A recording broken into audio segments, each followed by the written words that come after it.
ಇವತ್ತು ನಾನು mutton gravy ಮಾಡ್ತಾ ಇದ್ದೇನೆ. ಅದು ಕೂಡ ಫಂಕ್ಷನ್ಗಳಲ್ಲಿ ಇರ್ತದೆ ನೋಡಿ, ಅದೇ ಟೇಸ್ಟಲ್ಲಿ ಅದೇ ರುಚಿ, ತಿಂದ ಮೇಲೂ ಬಾಯಿ ರುಚಿ ರುಚಿ ಆಗೋದು, ಕೈಯೆಲ್ಲ ಪರಿಮಳ ಇರೋದು ಅಂಥದ್ದೊಂದು ಮಟನ್ ಗ್ರೇವಿ. ಮೊದಲಿಗೆ ಮಟನನ್ನು ಬೇಯಲಿಕ್ಕಿಲ್ಲಿ ಕುಕ್ಕರ್ ತೊಗೊಂಡಿದ್ದೇನೆ. ಕುಕ್ಕರಿಗಿಂತ ನೀವು ಹಾಗೆಯೇ ಪಾತ್ರೆಯಲ್ಲಿ ಬೇಯಿಸಿದರೆ ಇನ್ನೂ ಟೇಸ್ಟ್.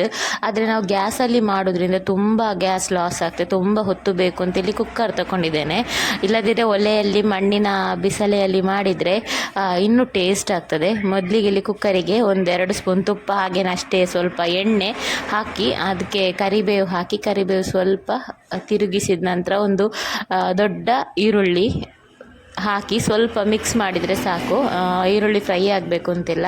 ಈರುಳ್ಳಿ ನಾನು ಇಲ್ಲಿ ಮೊದಲು ಎಣ್ಣೆಗೆ ಒಂದು ತುಂಡು ಶುಂಠಿಯನ್ನು ಜಜ್ಜಿ ಹಾಕಿದ್ದೇನೆ. ಯಾಕೆಂದರೆ ಈ ಮಟನ್ ತುಂಬ ಗ್ಯಾಸ್ಟ್ರಿಕ್, ಅದಕ್ಕೆ ಗ್ಯಾಸ್ಟ್ರಿಕ್ ಪ್ರಾಬ್ಲಮ್ ಇದ್ದವರು ಹಾಕಿದರೆ ಒಳ್ಳೆಯದು, ಮತ್ತೇನು ಫ್ಲೇವರಿಗಂತೇನಲ್ಲ. ಆನಂತರ ಒಂದು 4 ಟೊಮೆಟೊ ಸಣ್ಣದು 4 ಟೊಮೆಟೊ ಹಾಕಿ ಅದನ್ನು ಕೂಡ ಮಿಕ್ಸ್ ಮಾಡಿ, ಸ್ವಲ್ಪ ಮಿಕ್ಸ್ ಮಾಡಿದರೆ ಸಾಕು, ಸಾಫ್ಟ್ ಆಗಬೇಕು ಅಂತಿಲ್ಲ. ಕುಕ್ಕರಲ್ಲಿ ಅದರಿಂದ ಬೇಗ ಬೇಯ್ತದೆ. ಅದನ್ನೆಲ್ಲ ಮಿಕ್ಸ್ ಮಾಡಿದ ನಂತರ ತೊಳೆದು ನೀರು ಇಳಿದಂಥ ಮಟನನ್ನು ಹಾಕಿ 1-2 ನಿಮಿಷ ಮಿಕ್ಸ್ ಮಾಡೋದು.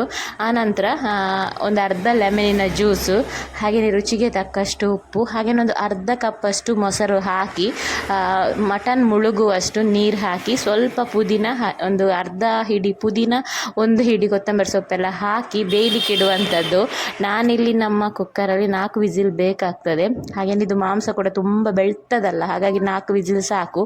ತುಂಬ ಬೆಳ್ತ ಮಾಂಸ ಆದರೆ ಒಂದು 6 ವಿಸಿಲ್ ತೆಗಿಬೇಕಾಗ್ತದೆ. ಈಗ ಮಸಾಲೆ ರೆಡಿ ಮಾಡುವ. ಮಸಾಲೆಗೆ ಇಲ್ಲಿ ಒಂದು 15-17 ಮೆಣಸು ತಗೊಂಡಿದ್ದೇನೆ. ಮತ್ತು ಅದಕ್ಕೆ ಒಂದು ಸ್ಪೂನ್ ಅಥವಾ 1.5 ಸ್ಪೂನಷ್ಟು ಎಣ್ಣೆ ಹಾಕಿ ಸ್ವಲ್ಪ ಫ್ರೈ ಮಾಡೋದು.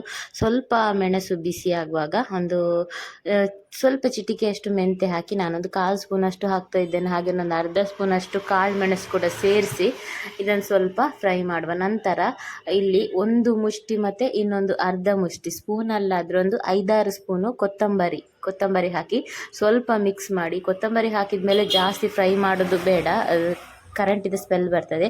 ಕೊತ್ತಂಬರಿ ಹಾಕಿ ಮಿಕ್ಸ್ ಮಾಡಿದ ತಕ್ಷಣ ತೆಗೆದ್ರಾಯಿತು. ನಂತರ ಒಂದು ಬಾಣಲೆಗೆ 1-1.5 ಸ್ಪೂನಷ್ಟು ತುಪ್ಪ ಹಾಕಿ ಒಂದು 5-6 ಗೋಡಂಬಿಯನ್ನು ಸೇರಿಸಿ, ಹಾಗೆಯೇ ಒಂದು ಸ್ಪೂನಷ್ಟು ಗಸಗಸೆಯನ್ನು ಸೇರಿಸಿ ಸ್ವಲ್ಪ ಇದನ್ನು ಫ್ರೈ ಮಾಡುವ.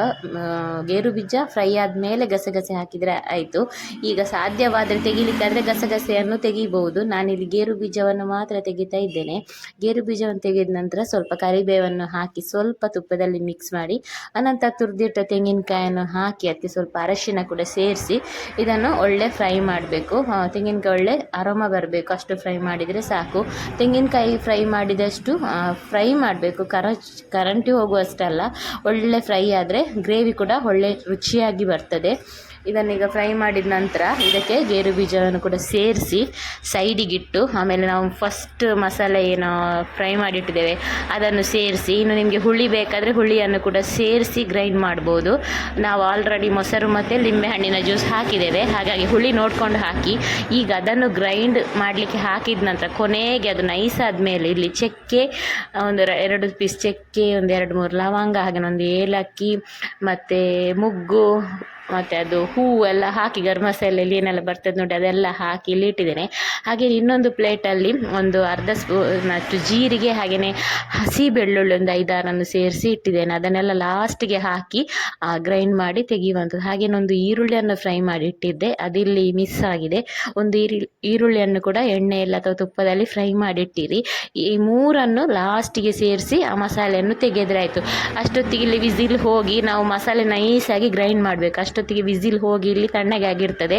ಆನಂತರ ಇದನ್ನೊಂದು ಮಣ್ಣಿನ ಪಾತ್ರೆಗೆ ಟ್ರಾನ್ಸ್ಫರ್ ಮಾಡಿ ಗ್ರೈಂಡ್ ಮಾಡಿಟ್ಟ ಮಸಾಲವನ್ನು ಸೇರಿಸಿ ಎಷ್ಟು ಬೇಕು ಅಷ್ಟು ನೋಡಿಕೊಂಡು ನೀರು ಸೇರಿಸಿದರೆ ಆಯಿತು. ಕೊನೆಗೆ ಕುದೀತಾ ಬರುವಾಗ ಇದಕ್ಕೆ ಸ್ವಲ್ಪ ಕೊತ್ತಂಬರಿ ಸೊಪ್ಪು ಸೇರಿಸಿದರೆ ಆಯಿತು. ಇನ್ನು ಒಗ್ಗರಣೆ ಬೇಕಾದರೆ ಈರುಳ್ಳಿ ಮತ್ತು ಕರಿಬೇವು ಒಗ್ಗರಣೆ ಹಾಕಿದರೆ ಆಯಿತು. ನಾನು ನೋಡಿ ಆಲ್ರೆಡಿ ಇಷ್ಟು ಪಸೆ ಇದೆ, ಅದಕ್ಕೆ ಒಗ್ಗರಣೆ ಹಾಕಲಿಲ್ಲ. ಇದು ಅಪ್ಪಂ, ರೊಟ್ಟಿ ಎಲ್ಲದಕ್ಕೂ, ನೀರು ದೋಸೆಗೂ ತುಂಬ ಸೂಪರ್ ಆಗ್ತದೆ. ಒಳ್ಳೆ ರುಚಿಯಾದಂಥದ್ದು ಮಟನ್ ಗ್ರೇವಿ ರೆಡಿ ಆಯಿತು. ಸೇಮ್ ಟು ಸೇಮ್ ಫಂಕ್ಷನ್ನಲ್ಲಿ ಹೇಗೆ ಪರಿಮಳ, ಹೇಗೆ ರುಚಿ, ಅದೇ ರುಚಿಯಲ್ಲಿ